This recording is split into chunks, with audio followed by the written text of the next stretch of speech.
Okay, Congress పార్టీని కూడా ఒక ముస్లింని బరిలోకి దించే ఆలోచన చేస్తోంది. దేశమంతా ఇక మోదీ గాలి అయిపోయింది, ఆ చరిష్మా లేదు, రాహుల్ రాబోయే దేశానికి ప్రధాని అని చెప్పి ఈ వార్తలు వస్తూ ఉన్నాయి. ఎలా చూస్తున్నారు దీన్ని? కాంగ్రెస్ వేవ్ స్టార్ట్ అయింది, అది హైదరాబాద్ ఎంపీ స్థానం నుంచే స్టార్ట్ అవబోతుంది అని. ఇప్పుడు దేశం మొత్తంలో రాహుల్ గాంధీ గారి హవా నడుస్తోంది అనేది ఇలా పాపం మనం ప్రజలు అంటున్నారు అంటూ తృప్తి పడిపోదాం. కానీ ఇంకా రాహుల్ గాంధీ గారికి ఏ వేవు లేదు తల్లి. ఇన్నేళ్ళు తెచ్చుకోలేని వేవు పాపం ఈరోజు ఎక్కడిని తెచ్చుకుంటారు వారు మాత్రం. అది అయ్యే వ్యవహారం కాదు. కానీ మోదీ గారు ఆయన వేవో లేకపోతే పెద్ద హ్యూమన్ టైడో, ఈఎస్ పార్డ్ ఎవ్రీథింగ్. ఆయన ఇవన్నీ ఎక్కడో దాటేసి అధిష్టానంలో అలా ఉన్నారు, అందరి మనసుల్లోనూ ఆయన అలా ఒక స్థానంలో ఉన్నారు. కాబట్టి ఆయనను చేరుకోవడం కూడా ఆలోచనకు దూరమైన విషయం. రైట్, పాపం కష్టపడుతున్నారు రాహుల్ గాంధీ గారు. కానీ ఆయన దరిదాపులకు కూడా చేరుకోవడం ఎంత అవుతుందంటే నేను కష్టమే అంటాను, అవ్వకపోవచ్చు. రైట్, నిన్న ప్రకటించిన ఎంపీ స్థానాల యొక్క లిస్టును ఒకసారి చూస్తే బీజేపీ ఆల్మోస్ట్ అంటే హాస్పిటల్స్ రన్ చేస్తున్న వాళ్ళకి ఎక్కువగా టికెట్స్ ఇచ్చింది అనే వార్త. Virinchi hospitals Madhavilatha, Apollo hospitals Konda Vishweshwar Reddy, star hospitals Boora Narsaiah Goud. ఎలా చూడాలి? ఆల్రెడీ మాధవీలతపై భారీగా డబ్బులు వసూలు చేసింది హాస్పిటల్ పేరుతో అనే ఒక అపవాదు. ఈ అపవాదు ఇప్పటికీ మనం చాలాసార్లు వినున్నాం తల్లి. ఈ అపవాదు ఇది అబద్ధము, తప్పు అని కోర్టు కూడా నిర్ధారించి చెప్పేసింది. ఇంకా మనం ఇలాంటివే మాట్లాడుతూ ఉందాము అనుకుంటే కనుక కాన్స్టిట్యుయెన్సీ గురించి మాట్లాడుకునే అవకాశం మీ దగ్గర ఉండదు, నా దగ్గర ఉండదు. రెండో విషయం ఏంటి అని అంటే, బహుశా హాస్పిటల్ అనే ఒక రంగంలో అనుభవం ఉన్నవాళ్ళు, చదువుకున్న వాళ్ళు, పైకొచ్చిన వాళ్ళు, కష్టనష్టం చూసిన వాళ్ళు, ఆధునికత కోరుకున్న వాళ్ళు, ఇలాంటి వాళ్లతో కనుక అవకాశం ఇవ్వడం జరిగితే ఆయా కాన్స్టిట్యుయెన్సీస్ ఇంకా ముందుకు వెళతాయి అని ఒక నమ్మకం కూడా వాళ్ళకు ఉండొచ్చేమో. పైగా ఇప్పుడు మనం విశ్వేశ్వరరెడ్డి గారు వాళ్ళ గురించి చూస్తే వాళ్ళు నాకన్నా చాలా సీనియర్స్. వాళ్ళ హాస్పిటల్ రంగానికి సంబంధం లేకుండా కూడా రాజకీయాల్లో ఉన్నవాళ్ళు వీళ్ళందరూ. వాళ్ళ కార్యక్రమాలు వాళ్ళు చాలా చేసి ఉన్నారు. రైట్, సో వాళ్ళు హాస్పిటల్తో అటాచ్ అవ్వడం అనేది ఒక లైఫ్లో ఇట్ హాస్ జాయిండ్, దాంతో ఇది యాడ్ అయ్యింది. కానీ కేవలం హాస్పిటల్ వాళ్ళకే వాళ్ళు ఇవ్వలేదు. ఇప్పుడు అలా చూస్తే హాస్పిటల్ మా వారిది, అంటే వారి ఆధ్వర్యంలో జరుగుతున్నది. అంతేగాని నేను హాస్పిటల్ పెట్టి నేను హాస్పిటల్ ఎస్టాబ్లిష్ నేను చేయలేదు. అసోసియేట్ ఉండడం అనేది ఒక నా ఉద్దేశంలో అనుకోకుండా జరిగిన ఒక ఇన్సిడెంట్ అనుకుంటున్నాను తప్ప అలా ఏం ప్రత్యేకించి జరిగిన విషయం కాదేమో. మహిళలకి మాధవీలత గెలిస్తే ఏం చేస్తారు, ఏం చేయాలనే ఆలోచనతో ప్రణాళిక వేసుకున్నారు. పాత బస్తీ మహిళల తలరాతల్ని మార్చే ప్రణాళిక ఏముంది మీ దగ్గర? ఫస్ట్ ఆఫ్ ఆల్ అమ్మ, చిన్న వయసులో ఉన్న ఆడపిల్లలకి ధైర్యము, వాళ్ళకు భవిష్యత్తులో ఇంకా చదువుకునే అవకాశము, వాళ్ళు నిర్భయంగా వాళ్ళ జీవితంలో వాళ్ళు సాధించాలనుకున్న స్థాయికి వాళ్ళకు చేర్చే ఒక ఉపాధి కల్పించడం. రెండవది, చదువుకోని మహిళలు ఎవరైతే కుటుంబాలను పోషించడానికి ఇబ్బంది పడుతున్నారో, ఎవరికైతే ఆ ఇంట్లో పురుషుడు అనే ఒక ధైర్యము వాళ్లకు లేదో అటువంటి వాళ్ళకి కొన్ని విద్యలను నేర్పించి స్కిల్ డెవలప్మెంట్లో వాళ్ళకి ఉపాధులు కల్పించడం. ప్రైమ్ మినిస్టర్ మోదీ గారి ఆధ్వర్యంలో స్వావలంబన్ భారత్లో కానీ, ముద్రా లోన్స్ కానీ రకరకాలుగా ఉన్నాయి, విశ్వకర్మ లోన్స్ రకరకాలుగా ఉన్నాయి. ఇది అది అని చెప్పాలంటే అదో పెద్ద లిస్ట్ ఉంటుంది. ఇప్పుడు అందులో వాళ్ళకి ఒక స్ఫూర్తి, ధైర్యము, అవకాశము ఇప్పించి వాళ్ళ కాళ్ళ మీద వాళ్ళు నిలబడేటట్టు చేయడం. ఎందుకంటే ఒక స్త్రీ నిలబడింది అనుకోండి, ఆవిడతో పాటు కొన్ని వందల మందిని నిలబెట్టే ఒక మాతృత్వం ఆవిడలో ఉంటుంది.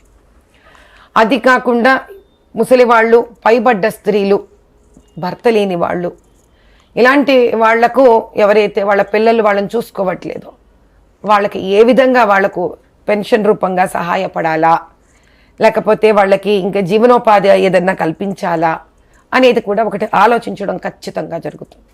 ఇది కాక చిన్న పసిబిడ్డలుగా ఉన్న ఆడపిల్లలు, వాళ్ళపైన ముందుకి ఎటువంటి అత్యాచారాలు జరగకుండా ఉండడానికి ఏం చేస్తే బాగుంటుంది, ఎటువంటివి కట్టుదిట్టం చెయ్యాలి, ఆ చుట్టుపక్కల ప్రాంతాలలో పేరెంట్స్ని ఎలా ఎడ్యుకేట్ చెయ్యాలి, ఇలా ఏది ఉన్న అర్ధరాత్రి అయినా అపరాత్రి అయినా నన్ను చేరాలన్న వాళ్ళకి నేను ఉన్నాను అని ఆశ్వాసనం ఇవ్వగలగడం చాలా ప్రప్రథమమైనది. వీటితో పాటు మీరు అడగని ప్రశ్న మీకు నేను ఇచ్చే సమాధానం ఇంకొకటి ఉంది. కరసేవకులు ఎంతోమంది పాపం వెళ్ళి ఎంతోమంది త్యాగం చేసిన వాళ్ళు ఉన్నారు పాత బస్తీలో. అన్ని చోట్ల అందరికీ ఏదో పెన్షన్ రూపంలో వాళ్ళకు వచ్చింది, పాపం వీళ్ళకే అందలేదు. అది కూడా ఒకసారి గెలిచిన తర్వాత ప్రధానమంత్రి గారి దగ్గర, అమిత్ షా గారు తద్వారా వాళ్ళ పెద్దల దగ్గర కూర్చొని దాన్ని కూడా చర్చించే ఒక విషయం కింద పెట్టుకోవాలని కూడా ఒకటి ఉంది. రైట్. ఒక ఫైనల్ క్వశ్చన్ నేను కంక్లూడ్ చేస్తాను ఈ ఇంటర్వ్యూని. బీజేపీ అలాగే ఎంఐఎం ఒకటే అనే భావనని కాంగ్రెస్ బలంగా ప్రజల్లోకి తీసుకెళ్లే ప్రయత్నం చేస్తోంది. ఎలా తుడిపేసుకుంటారు దాన్ని? నాకు ఇచ్చిందంటే సీటు బీజేపీ ఏఎంఐఎం ఒకటి కాదు, అంతే అంతే. నాకు ఇచ్చారంటేనే వాళ్ళు సీటింగ్ అయిపోయాయి. You just forget it. AIMIM can never be friend of BJP. ఎప్పుడు వాళ్ళు బీజేపీ పార్టీ పరంగా ధర్మపరంగా స్నేహితులు కాదు. వాళ్ళ ఇంట్లో ఏదో ఫంక్షన్, వీళ్ళ ఇంట్లో వేరే ఫంక్షన్ అంటే ఎవరెవరిని పిలిచినా అది వేరే కథ. మనం అది ఇందులోకి లాగకూడదు. Personal relationships are very different. Personal relation are very very different, అది వేరు. కానీ పొలిటికల్గా, రాజ్యపరంగా, దాని తర్వాత ప్రజాస్వామ్యం పరంగా నాకు అవకాశం ఇచ్చారు అంటేనే వాళ్ళు తుడిపేశారు.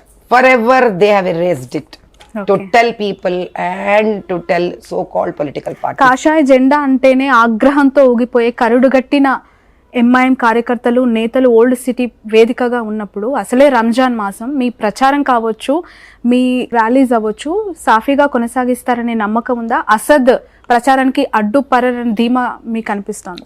అసదుద్దీన్ గారు అడ్డుపడతానంటే పడనివ్వండి, దానివల్ల ఆయన వ్యక్తిత్వం ఏంటో ప్రజలకే అర్థమైపోతుంది కదమ్మా. రెండోది, అసలు రంజాన్ మాసం అంటేనే వాళ్ళు చాలా శాంతంగా ఉండే మాసం. రంజాన్ మాసం అంటేనే వాళ్ళు భోజనం చెయ్యకుండా ఉపవాసం ఉండే కాలం. రంజాన్ కాలం అంటేనే వాళ్ళు అబద్ధాలు ఏమీ ఎటువంటి రూపేణా కూడా తప్పు మాట్లాడకుండా స్త్రీలను గౌరవించే కాలం.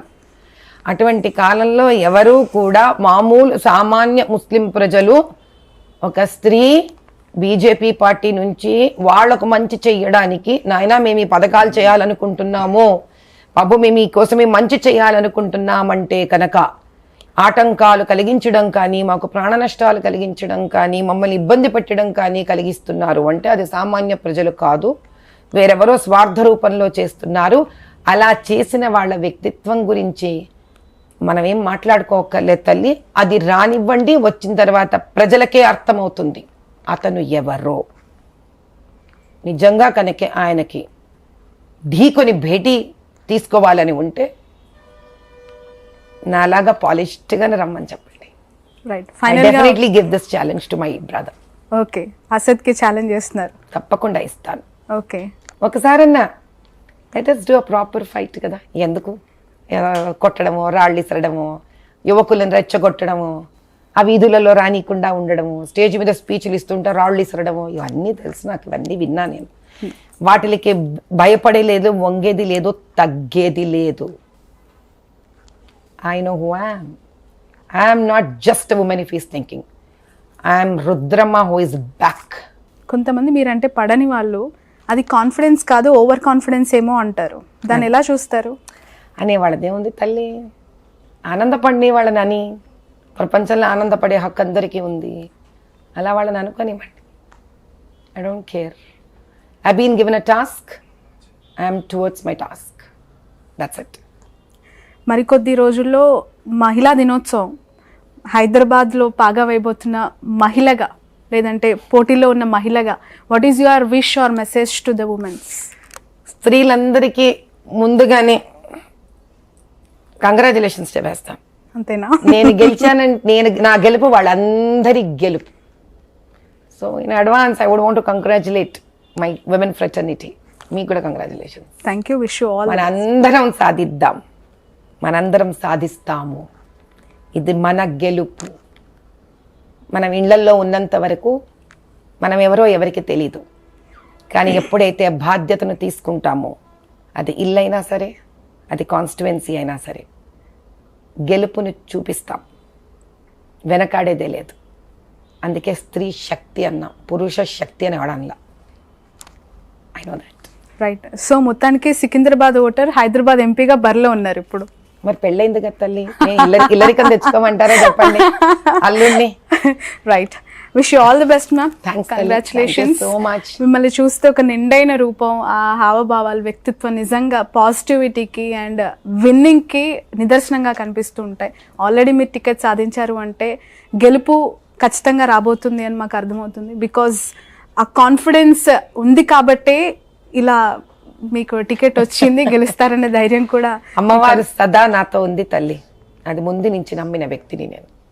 రైట్. అండ్ మీలాంటి చక్కటి మనసులు కూడా నాతో ఉన్నాయి. Thank you so much. Wish you all the best. So ఇది మాధవి